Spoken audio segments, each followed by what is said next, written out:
যেন আমার পয়গম্বর আমারে ডাক দেয়, আমার পয়গম্বর আমারে ডাক দিল, আমি লাব্বাইক দিতে পারলাম না। আমার নবী যদি কষ্ট পায় তাইলে তো আমার মালিক নারাজ হয়ে যাবে। আমার মালিক যদি নারাজ হয়ে যায় আমি আবু বকর ধ্বংস হয়ে যাব। নবীজি গো, এই জন্য আমি আবু বকর আমার পিঠটা বিছানার সাথে লাগাই না। সুবহানাল্লাহ। কুল ইন কুনতুম তুহিব্বুনাল্লাহ ফাত্তাবিউনি ইউহিব্বুকুমুল্লাহ ওয়া ইয়াগফির লাকুম যুনুবাকুম ওয়াল্লাহু গফুরুর রহিম। এমন মহব্বত, এমন ভালোবাসা সাহাবায়ে কেরাম নবীজিরে করছেন, নিজের জীবনের চাইতে আল্লাহর নবীকে ভালোবাসছেন। যুবক ভাইরা আমার, আপনি আমিও যদি নিজের জীবনের চাইতে হাবিবে কিবরিয়া নবী আলাইহিস সালামকে ভালোবাসতে পারি, তাহলে আল্লাহর নবী কাল হাসরের ময়দানে এমন উম্মতের জন্য শাফায়াতের কাঠ করায় দাঁড়ায় যাইবে। ঠিক না বেঠি?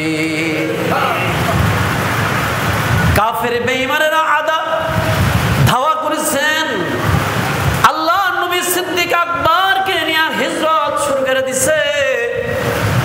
হাবিবে কিবরিয়া নবী আলাইহিস সালাম সারা রাত হাঁটছেন, হাঁটতে হাঁটতে ক্লান্ত হয়ে গেছে, ফর্সা হয়ে গেছে। ফর্সা হওয়ার আগে আল্লাহর নবী সিদ্দিক আকবরকে নিয়ে গর্তের ভিতরে ঢুকে পড়ছে। না জানি কাফের বেঈমানদের হাতে আবার আটকা পড়ে যায়। হাবিবে কিবরিয়া নবী আলাইহিস সালাম গুহার ভিতরে লুকায় গেছে। পরিত্যক্ত একটা গুহা, যে গুহার ভিতরে কখনো কেউ ঢুকে নাই, এমন একটা পরিত্যক্ত গুহার ভিতরে ঢুকে গেছে। কিতাবের ভিতরে লেখা হয় গুহার চতুর্দিক দিয়ে অনেকগুলো গর্ত ছিল, পায়ের নিচে অনেকগুলো গর্ত ছিল। সিদ্দিক আকবরের নিজের চাদর দিয়ে, কাপড় দিয়ে টুকরো করে করে গুহার মুখগুলো বন্ধ করে দেয়। সারাদিন ক্লান্ত, সারা রাত ক্লান্ত, আমার পয়গম্বরের শরীরে ক্লান্তি এসে গেছে। হাবিবে কিবরিয়া নবী আলাইহিস সালাম আবু বকর সিদ্দিক রাদিয়াল্লাহু তাআলা আনহু রানের উপর মাথা রেখে ঘুমায় গেছে, আরামের ঘুম। সিদ্দিক আকবর লড়াচড়া দেয় না, আল্লাহর নবী ঘুমায় গেছে। সিদ্দিক আকবর নিজের পায়ের গোড়ালি দিয়ে একটা গর্তকে বন্ধ করে দিয়েছে। আমার যুবক ভাইয়েরা, একটা সাপ আল্লাহর নবীর সঙ্গে সাক্ষাতের জন্য আসতে চাইছিল। এই সাপটা যখন কোনো দিক দিয়ে আসতে পারতেছিল না, ঠিক সিদ্দিক আকবর যেই গর্তটা পা দিয়ে এটাকে আটকে দিছে, বন্ধ করে দিছে, সাপ ওই জায়গা দেয়া যখন আসতেছিল সিদ্দিক আকবরের পায়ের গোড়ালিতে আঘাত করে দিছে। ব্যথায় সিদ্দিক আকবর সহ্য করতে পারতেছিল না, চোখ দিয়া ঝরঝর করে পানি পড়তেছে। চোখের এক ফোঁটা পানি আল্লাহ নবীর গালে মোবারক, চেহারা মোবারকে পড়ে গেছে। হাবিবে কিবরিয়া নবী আলাইহিস সালামের ঘুমটা ভেঙে গেছে। দেখে রে সিদ্দিক আকবর কান্না করতেছে। আল্লাহ নবী বলে, আবু বকর রে, কেন তুমি কান্না করতেছ? আল্লাহ তাআলা মোহাব্বত করে যাকে যাকে পছন্দ করেছেন, পৃথিবীর সর্বোৎকৃষ্ট জায়গা, আফজাল জায়গা বাইতুল্লাহ, আল্লাহ তাআলার ঘর, মসজিদে আগে আগে জুমা আদায়ের নিমিত্তে আল্লাহ আপনাকে আমাকে আসার বসার তৌফিক দান করেছেন।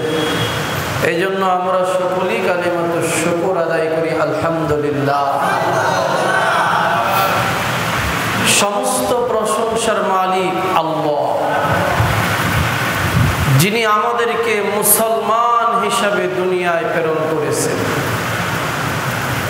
যিনি আমাদেরকে আখিরি জামানার পয়গম্বর সরওয়ারে কায়নাত সরকারে দু জাহাঁ आक़ाए नमदर ताजदर मदीना हबीब किबरिया नबी दू जहां नबी अकरम इमामुल मुरसलीन सय्यदुल कौनैन रहमती बरकती नबी मायार नबी दयार नबी विश्व मानवतार मुक्तिदूत नबी मुहम्मदुर रसूलुल्लाह सल्लल्लाहु अलैहि वसल्लमेर दामी उम्मत करे পৃথিবীতে আল্লাহ প্রেরণ করেছেন। এজন্য আবারও অন্তরের অন্তরস্থল থেকে কালিমাত শুকর আদায় করি আলহামদুলিল্লাহ। শুকর নিয়ামত নিয়ামতে আফজু কুনাত কুফর নিয়ামত বাদ নিয়ামত জল কুনাত। আল্লাহ তাআলা বলেন লা ইন শাকারতুম লা আযীদান্নাকুম ওয়া লা ইন কাফারতুম ইন্না আযাবি লাশাদীদ। আল্লাহ তাআলা বলে বান্দা অসংখ্য অগণিত নিয়ামত দান করলাম, নিয়ামতের শুকর আদায় করবা, আল্লাহ তাআলা নিয়ামত বাড়ায় দিবে। জোরে বলেন সুবহানাল্লাহ। নিয়ামত আল্লাহ তাআলা বাড়ায় দিবে। নিয়ামত বাড়ায় দেওয়ার মালিক কে? জবান খোলা বলেন না কে? নিয়ামতের মালিক তো আল্লাহ, বাড়িয়ে দেওয়ার মালিক আল্লাহ, আবার কমিয়ে দেওয়ার মালিক নাকি আপনার আমার ক্ষমতা আছে? আল্লাহর ঘর মসজিদে আল্লাহ তাআলা যাকে শক্তি দিয়েছেন, সামর্থ্য দিয়েছেন, পছন্দ করেছেন, কেবল ওই ব্যক্তি আজকে জুমা পড়বে। আগে আগে আসার তৌফিক আল্লাহ দিয়েছে। এজন্য নিয়ামত অনেক দামি। নিয়ামতের শুকর আপনাকে আমাকে হরদম আদায় করতে হবে। সুস্থতা, অসুস্থতা, সচ্ছলতা, অভাব অনটন সব কিছুর মালিক হলেন আল্লাহ। কাউকে আল্লাহ তাআলা পৃথিবীতে সম্পদশালী বানাইতেছেন, আবার কাউকে আল্লাহ সম্পদশালী থেকে তাকে ফকির বানায়া দিতেছেন। ধনী বানান আল্লাহ, সচ্ছলতা দেন আল্লাহ, আবার অসচ্ছলতা আল্লাহ তাআলাই দেন। বান্দা যখন মালিকের নাফরমানিতে ডুবে যায়, আল্লাহ তাআলা বান্দা থেকে নিয়ামতগুলো ছিনিয়ে নিয়ে যায়। গুনাহের কারণে বান্দা রিজিক কমে যায়, গুনাহের কারণে বান্দার হায়াত কমে যায়, হায়াতের বরকত কমে যায়। এই জন্য আমরা তো গুনাহ ছাড়তে পারি না। এই জন্য আমাদের উপর এত আযাব, এত গজব। গুনাহ ছেড়ে দেই, গুনাহ ছেড়ে। গুনাহ সবচাইতে মূল কারণ, ধ্বংস হওয়ার মূল কারণ গুনাহ। বান্দা যখন জিন্দেগি থেকে গুনাহকে মুছে ফেলবে,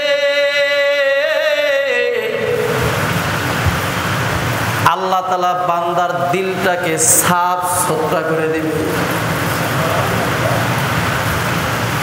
মানুষ যখন মালিকের ডাকে,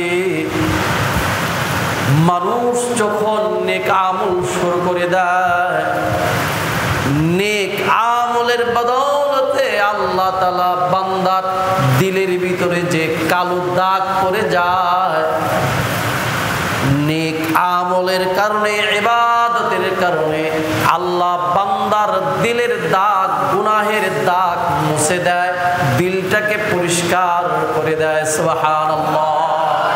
আমাদের দিল, আমাদের হৃদয় তো গুনাহ দিয়া ঝরঝরে, গুনাহ দিয়া ভরপুর। গুনাহের কারণে দিল মরে গেছে, গুনাহের কারণে দিল নষ্ট হয়ে গেছে। সাফ করবা কেমনে? দিল সাফ করতে হবে মালিকের ডাকাডাকিতে, মালিকের গোলামিতে, মালিকের ইবাদত। যে যত ডাকবে, জিক্রুল্লাহ আদায় করবে, আল্লাহ তাআলা জিক্রুল্লাহর মাধ্যমে, ইবাদতের মাধ্যমে দিল সাফ করে দেবে। সুবহানাল্লাহ। যে যত বেশি সুন্নতের উপর আমল করবে, আল্লাহ তাআলা সুন্নতের বদৌলতে বান্দার গুনাহ মাফ করে দেবে। সুন্নাত তো অনেক বরকতি এক জিনিস। নবী আলাইহিস সালাতু ওয়াস সালামের সুন্নাত, আদর্শ, এগুলা উম্মতের জন্য মানা আবশ্যক। মানতে হবে, মানলে ফায়দা, না মানলেই ক্ষতি। আল্লাহর নবীর জীবনী ফলো করলে ফায়দা আছে না নাই? আল্লাহর নবীর আদর্শ মতো চললে ফায়দা আছে না নাই? ফায়দা কি? হাবিবে কিবরিয়া নবী বলেন, قال النبي صلى الله عليه وسلم قال النبي صلى الله عليه وسلم من أحب سنتي فقد أحبني ومن أحبني كان معي في الجنة। আল্লাহ নবী কয়, উম্মত যারা আমি নবীর সুন্নাত মানলা, তারা আমি নবীকে মহাব্বত করলা, ভালোবাসলা। যারা আমি নবীকে ভালোবাসলা, তারা আমি নবীর সাথে জান্নাতে বসবাস করবা। সুবহানাল্লাহ। আল্লাহ নবীর সাথে জান্নাতে বসবাস করা যাবে। যারা নবীর সুন্নতকে আদায় করলো, তারা নবীকে ভালোবাসে। আজকে তো আমাদের সমাজে সুন্নত নাই, আমার ভিতরে সুন্নত নাই, আপনার ভিতরে নাই, আমার আপনার ঘরের ভিতরে সুন্নত নাই। কেমনে থাকবে নবীর মুহাব্বত আমাদের অন্তরে নাই? এটা হিজরি সনের প্রথম মাস, 1443 হিজরি মুহররম মাস। আজকে 17 তারিখ, 17ই মুহররম। এই মুহররম মাসে এটা হিজরতের মাস। আল্লাহ নবী হিজরত করে মক্কা থেকে মদিনায় গেলেন। আল্লাহ নবীকে মক্কার লোকেরা, নিজের জাতিরা থাকতে দেয় নাই। হাবিবে কিবরিয়া নবীকে এত কষ্ট দিয়েছেন, নিপীড়ন যন্ত্রণা দিয়েছেন। মক্কার মানুষের যন্ত্রণায়, কাফেরদের নির্যাতনে আল্লাহর নির্দেশে জন্মভূমি মক্কাতুল মুআজ্জামা ত্যাগ করে আল্লাহর নবী মদিনাতুল মুনাওয়ারায় চলে যায়। আল্লাহর নবী হিজরতের বহু আগে আল্লাহর নবীর দুস্থ হাবিবে কিবরিয়া নবীজির সঙ্গী হযরতে সিদ্দিক আকবর আবু বকর সিদ্দিক রাদিয়াল্লাহু তাআলা আনহু উম্মতের প্রথম মানুষ। আল্লাহর নবী বলে, আমার আবু বকরের এমন দাম, আমার আবু বকর আল্লাহর কাছে এত দামি, তামাম উম্মতের আমল নামা যদি এক পাল্লায় রাখা হয়, আমার আবু বকরের আমল যদি অপর পাল্লায় রাখা হয়, আমার আবু বকরের আমলের পাল্লা, মিজানের পাল্লাটা ওজনদার হয়ে যাবে। সিদ্দিক আকবরকে আল্লাহ নবী বলছিলেন, আবু বকর প্রস্তুত থেকে হিজরত করতে হবে। ওই দিন থেকে 2 মাস পর আল্লাহর পয়গম্বর রাতের আধারে সিদ্দিক আকবরের দরজায় গিয়া পর আল্লাহর আদেশ আওয়াজ দিছে, ও করে বার হও, হিজরত করতে হবে, দেরি করো না, জলদি জলদি বাইর হয়ে যাও। আবু বকর বলে ডাক দিচ্ছেন, লাব্বাইক ইয়া রাসূলুল্লাহ। সিদ্দিক আকবর সঙ্গে সঙ্গে লাব্বাইক বলে নবীর ডাকে হাজিরা দিয়ে দিছে।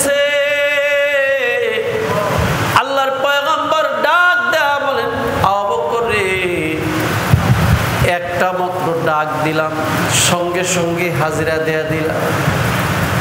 সিদ্দিক আকবর আবু বকর রাদিয়াল্লাহু তাআলা আনহু বলে, নবীজি গো, যেদিন আপনি বলেছেন হিজরত করতে হবে, ওই দিন থেকে আজ পর্যন্ত আমি আবু বকর আমার পিঠটা বিছানার সাথে লাগাই নাই।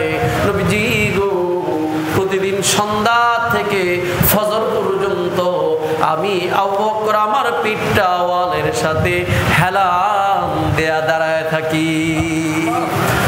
কখন যেন আমার পয়গম্বর আমারে ডাক দেয়, আমার পয়গম্বর আমারে ডাক দিল, আমি লাব্বাইক দিতে পারলাম না। আমার নবী যদি কষ্ট পায় তাইলে তো আমার মালিক নারাজ হয়ে যাবে। আমার মালিক যদি নারাজ হয়ে যায়, আমি আবু বকর ধ্বংস হয়ে যাব। নবীজি গো, এই জন্য আমি আবু বকর আমার পিঠটা বিছানার সাথে লাগাই না। সুবহানাল্লাহ। কুল ইন কুনতুম তুহিব্বুনাল্লাহ ফাত্তাবিউনি ইউহিব্বুকুমুল্লাহ ওয়া ইয়াগফির লাকুম যুনুবাকুম ওয়াল্লাহু গফুরুর রহিম। এমন মুহাব্বত, এমন ভালোবাসা সাহাবায়ে কেরাম নবীজির করছেন, নিজের জীবনের চাইতে আল্লাহর নবীকে ভালোবাসেন। যুবক ভাইরা আমার, আপনি আমিও যদি নিজের জীবনের চাইতে হাবিবে কিবরিয়া নবী আলাইহিস সালামকে ভালোবাসতে পারি, তাহলে আল্লাহর নবী কাল হাসরের ময়দানে এমন উম্মতের জন্য শাফায়াতের কাঠ করায় দাঁড়ায় যাইবে। ঠিক না বেঠি? কাফের বেঈমানেরা আদা ধাওয়া করেছেন, আল্লাহর নবী সিদ্দিক আকবরকে নিয়ে হিজরত শুরু করে দিছে। হাবিবে কিবরিয়া নবী আলাইহিস সালাম সারা রাত হাঁটছেন, হাঁটতে হাঁটতে ক্লান্ত হয়ে গেছে, ফর্সা হয়ে গেছে। ফর্সা হওয়ার আগে আল্লাহর নবী সিদ্দিক আকবরকে নিয়ে গর্তের ভিতরে ঢুকে পড়ছে। না জানি কাফের বেঈমানদের হাতে আবার আটকা পড়ে যায়।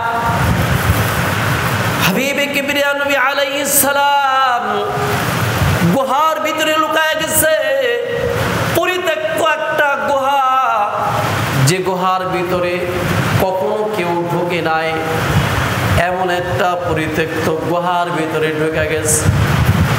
কিতাবের ভিতরে লেখা হয়, গুহার চতুর্দিক দিয়ে অনেকগুলো গর্ত ছিল, পায়ের নিচে অনেকগুলো গর্ত ছিল। সিদ্দিক আকবরের নিজের চাদর দিয়ে, কাপড় দিয়ে টুকরো করে করে গুহার মুখগুলো বন্ধ করে দেয়। সারাদিন ক্লান্ত, সারা রাত ক্লান্ত, আমার পয়গম্বরের শরীরে ক্লান্তি এসে গেছে। হাবিবে কিবরিয়া নবী আলাইহিস সালাম আবু বকর সিদ্দিক রাদিয়াল্লাহু তাআলা আনহু রানের উপর মাথা রেখে ঘুমায় গেছে, আরামের ঘুম। সিদ্দিক আকবর লড়াচড়া দেয় না, আল্লাহর নবী ঘুমায় গেছে। সিদ্দিক আকবর নিজের পায়ের গোড়ালি দিয়ে একটা গর্তকে বন্ধ করে দিয়েছে। আমার যুবক ভাইয়েরা, একটা সাপ আল্লাহর নবীর সঙ্গে সাক্ষাতের জন্য আসতে চাইছিল।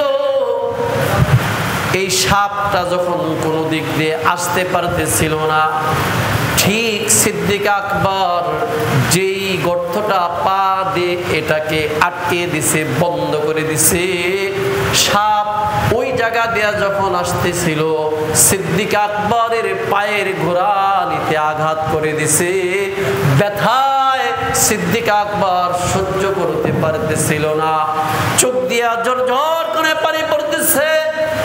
চোখের এক ফোঁটা পানি আল্লাহ নবীর গালে মোবারক, চেহারা মোবারকে পড়ে গেছে। হাবিবে কিবরিয়া নবী আলাইহিস সালামের ঘুমটা ভেঙে গেছে। দেখে রে সিদ্দিক আকবর কান্না করতেছে।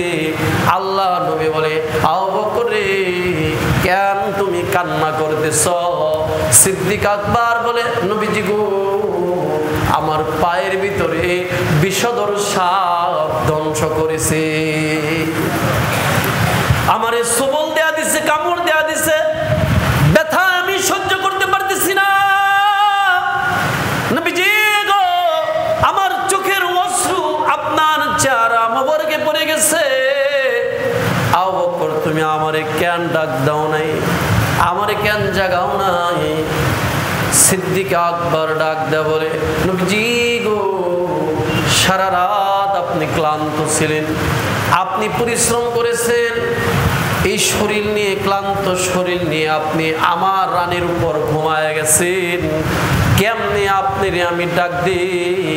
আপনারে যদি আমি জাগায় দিই তো আপনার ঘুমটা ভেঙে যাবে, কষ্ট পাবেন। নবীজি গো, আপনি যদি কষ্ট পান তাহলে আল্লাহ তাআলা কষ্ট পাবে, আর আল্লাহ যদি কষ্ট পায় তো আমি আবু বকর ধ্বংস হয়ে যাব। আপনার কষ্ট হবে বিদায় আমি আবু বকর আপনার আরামের ঘুমটা নষ্ট করি নাই। সুবহানাল্লাহ। এ হলো মুহাব্বত, এ হলো মায়া মুহাব্বত। মুহাব্বত এক আযীব শাই হ্যায়, বয়ান করনা নামুমকিন হ্যায়। মুহাব্বত তো বাবা এমন একটা জিনিস, এটা বর্ণনা করে শেষ করা যাবে না, ব্যাখ্যা দিয়ে শেষ করা যাবে না। কেউ কারো জন্য প্রেমে পয়রা মুহাব্বত করে নিজের জীবনটা তো শেষ করে দেয় কি দেয় না? হিজরতের এই ঘটনা, আল্লাহর নবী নিজের মাতৃভূমি ছেড়ে, জন্মভূমি ছেড়ে মক্কা মুআজ্জমার পথে রওনা হয়ে গেছে।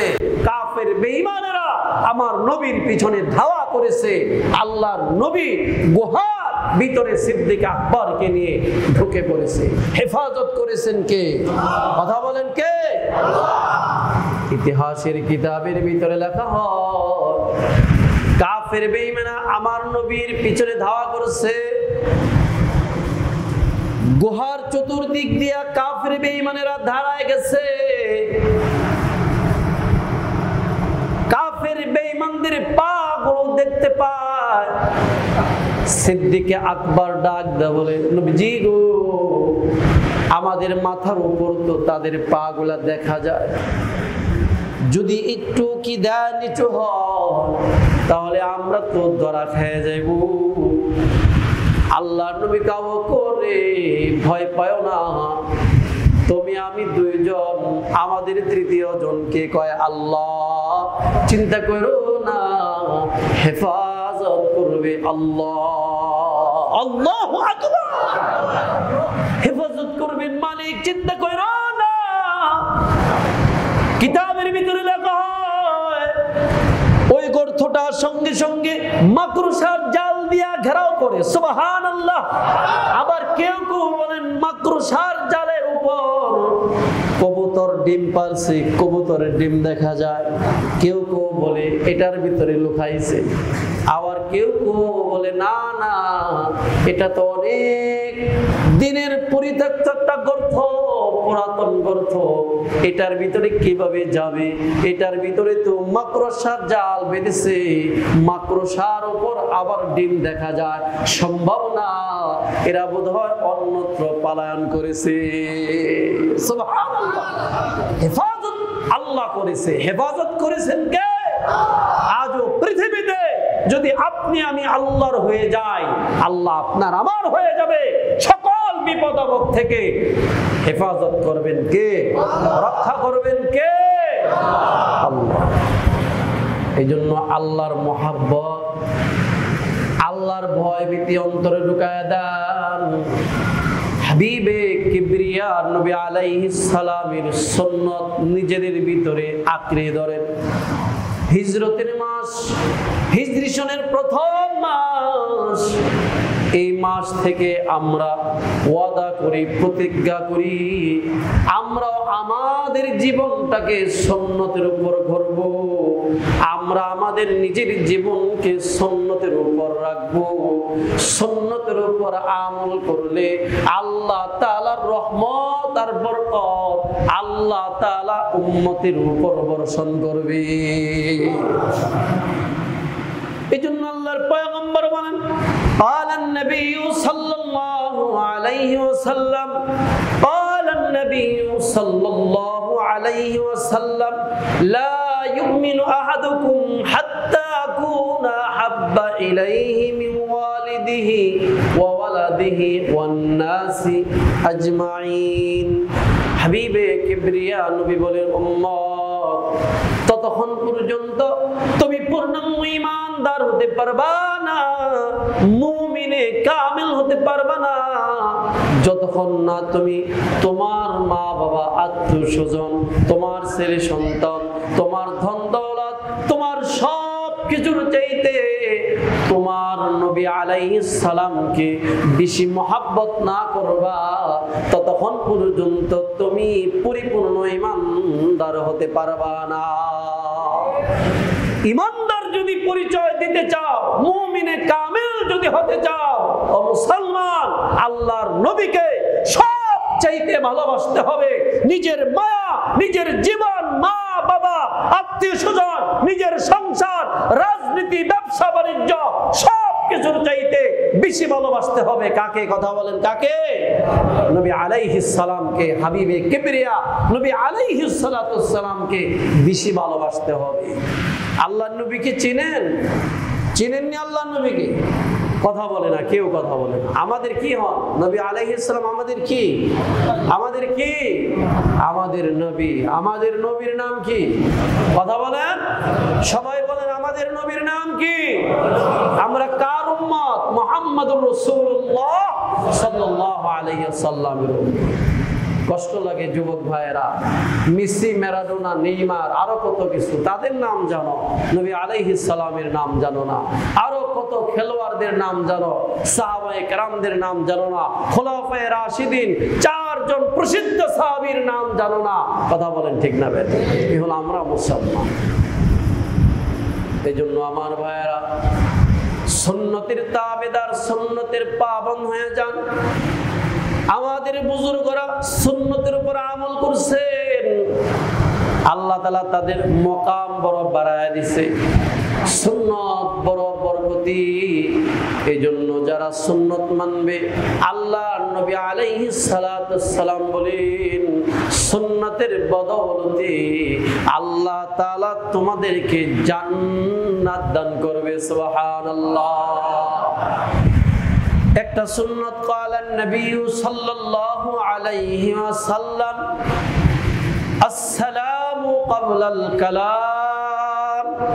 আল্লাহর নবী বলে, কারো সাথে কারো যদি সাক্ষাৎ হয়ে যায়, আগে কথা না বলার আগে কথা না বলে তাকে তুমি আল্লাহর নবীর সুন্নত আদায় করো, সুন্নতের উপর আমল করো, সুন্নত দিয়ে দাও একটা সালাম, আসসালামু আলাইকুম ওয়া রাহমাতুল্লাহ। সুন্নতের উপর আমল করো, আসসালামু আলাইকুম ওয়া রাহমাতুল্লাহ। এটা কার সুন্নাত? কার সুন্নাত? নবী আলাইহিস সালামের সুন্নাত। এরকম সুন্নাহগুলা, এরকম সুন্নতের উপর আমি যদি আমল করি, আপনার আমল দেখে আপনার আমার সন্তানগুলো আমল করবে। আর যখন আমাদের ভিতরে, ঘরের ভিতরে, সমাজের ভিতরে, রাষ্ট্রের ভিতরে সুন্নতের উপর আমল হবে, সুন্নতের পাবন হবে, সুন্নত জারি হয়ে যাবে, ইনশাআল্লাহ আল্লাহ পক্ষ থেকে রহমত উম্মতের উপর বর্ষিত হবে। কথা বলেন ঠিক না ভাই? ইনশাআল্লাহ আমরা সুন্নতের উপর আমল করব তো ইনশাআল্লাহ। বড়দেরকে ছোটদেরকে, বড়রা ছোটদেরকে, ছোটরা বড়দেরকে, স্বামী স্ত্রী, স্ত্রী স্বামীকে, ভাই ভাইকে, বোনকে আমরা নিজেদেরকে সালাম একে অপরকে দিব তো ইনশাআল্লাহ। রাজি আছি কারা কারা? রাজি আছি তো আমরা ইনশাআল্লাহ। আল্লাহ আমাদের সকলকে নবী আলাইহিস সালামের সুন্নতের উপর আমলের তৌফিক দান করুন। সকলেই বলি আমিন। ওয়া মা তৌফিক ইল্লা বিল্লাহ। আসসালামু আলাইকুম ওয়া রাহমাতুল্লাহি ওয়া বারাকাতুহু।